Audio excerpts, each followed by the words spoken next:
دوستو ابھی شب برات آ رہی ہے۔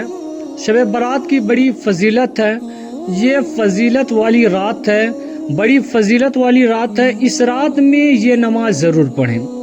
آج کی اس ویڈیو میں شب برات کی خاص نماز پڑھنے کا طریقہ بتاؤں گا۔ اس کی فضیلت تو یہ ہے کہ آپ کے تمام گناہ صغائر معاف ہو جاتے ہیں، آپ نے جتنے گناہ کیے ہیں یہ تمام گناہ معاف ہو جاتے ہیں۔ اس کے بارے میں تقریباً میں نے بہت ساری جگہوں پہ پڑھا ہے۔ نبی کریم صلی اللہ علیہ وسلم نے فرمایا اپنے چچا سے، چچا کیا میں آپ کو ایک ایسا وظیفہ یا عمل نہ بتا دوں جس سے آپ کے گناہ معاف ہو جائیں؟ اس نماز کو آپ چاہے ایک دن پڑھیں یا ہفتے میں پڑھیں، چاہے سال میں پڑھیں یا پوری زندگی میں ایک بار ضرور پڑھیں۔ یعنی بتانے کا مقصد یہ ہے کہ انہوں نے فرمایا کہ ہفتے میں ہو سکے تو پڑھیں، یا مہینے میں ہو سکے تو پڑھیں، یا سال میں ہو سکے تو پڑھیں، یا پوری زندگی میں ایک بار ضرور پڑھیں۔ تو آج کی اس ویڈیو میں یہی نماز کے بارے میں انشاءاللہ تبارک و تعالیٰ میں بتاؤں گا۔ ویڈیو کو اسکپ نہ کیجیے گا۔ آپ چینل کو سبسکرائب کریں یا نہ کریں یہ تو آپ کی مرضی، بہرحال، لیکن آج کی جو ویڈیو میں بتانے والا ہوں بہت ہی خاص ہونے والا ہے۔ اور اس نماز کو رمضان میں بھی خاص طور پر پڑھیں، اور جب بھی ٹائم ملے اس کو پڑھ سکتے ہیں۔ اللہ ہم سب کو یہ نماز پڑھنے کی توفیق عطا فرمائے۔ آمین ضرور لکھیے گا، کیونکہ کب کس کی آمین قبول ہو جائے کسی کو نہیں پتا۔ نماز صلاۃ التسبیح کس طریقے سے پڑھی جاتی ہے؟ نماز صلاۃ التسبیح کس طریقے سے پڑھی جاتی ہے، کتنی رکعت ہوتی ہے؟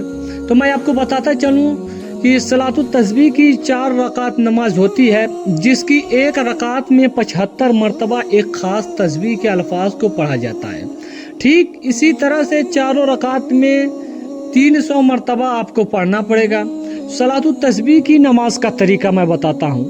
نیت کے بعد، یعنی نیت کرنے کے بعد آپ سب سے پہلے کیا پڑھیں گے میں اس کو بتاتا ہوں۔ نیت سمجھ لیجئے، نیت دل کے پکے ارادے کا نام ہے۔ اس کے بعد اب آپ کو پڑھنا ہے ثنا، سبحانک اللہم و بحمدک، اور پھر تسبیح آپ کو 15 مرتبہ پڑھنا ہے۔ کون سی تسبیح پڑھنا میں آپ کو بتا دیتا ہوں۔ تسبیح اس طریقے سے پڑھنے ہیں، سبحان اللہ والحمد للہ ولا الہ الا اللہ واللہ اکبر۔ اس تسبیح کو پہلے یاد کر لیں، پھر ایک بار میں پڑھتا ہوں، سبحان اللہ والحمد للہ ولا الہ الا اللہ واللہ اکبر۔ اس کو کتنی مرتبہ آپ کو پڑھنا ہے ثنا پڑھنے کے بعد؟ 15 مرتبہ آپ کو پڑھنا ہے۔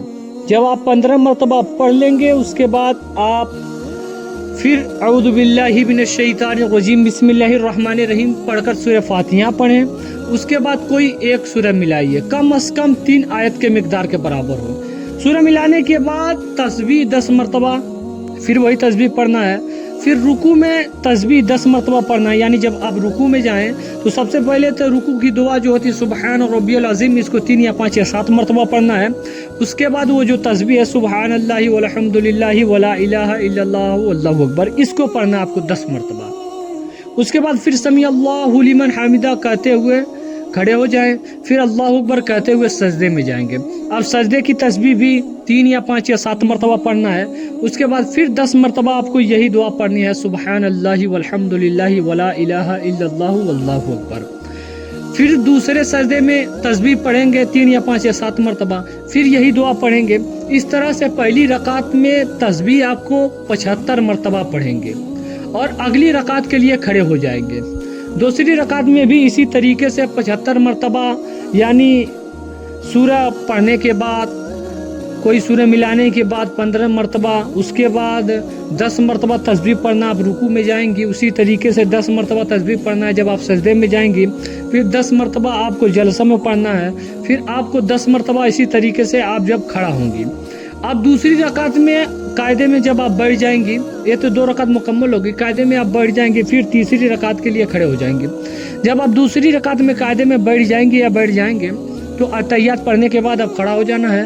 تیسری رکعت میں بھی تسبیح جو ہے 75 مرتبہ آپ کو پڑھنا ہے، جس طریقے سے الحمد پڑھنے کے بعد، اس کے بعد کوئی سورہ ملانے کے بعد 10 مرتبہ اس کو پڑھنا ہے۔ اس کے بعد جب آپ 10 مرتبہ ملا لیں گے تو پھر رکوع کریں گے تو 10 مرتبہ، آپ پھر سجدہ کریں گے 10 مرتبہ۔ اسی طریقے سے چوتھی رکعت میں 75 مرتبہ آپ کو پڑھنا ہے۔ آخر میں چوتھی رکعت میں قاعدہ میں بیٹھ کر اتحیات، درود ابراہیمی اور دعائے معصورہ پڑھنے کے بعد اب آپ کی نماز مکمل ہو گئی۔ کل 4 رکعت تو پڑھنا ہی ہے۔ یہ کل تسبیح جو ہوتی ہے سبحان اللہ والحمد للہ ولا الہ الا اللہ واللہ اکبر، یہ آپ کو 300 مرتبہ پڑھنی پڑے گی۔ اس کی فضیلت بہت زیادہ ہے حضرات گرامی، بہت ساری حدیث میں بھی آئی ہے، تو آپ اس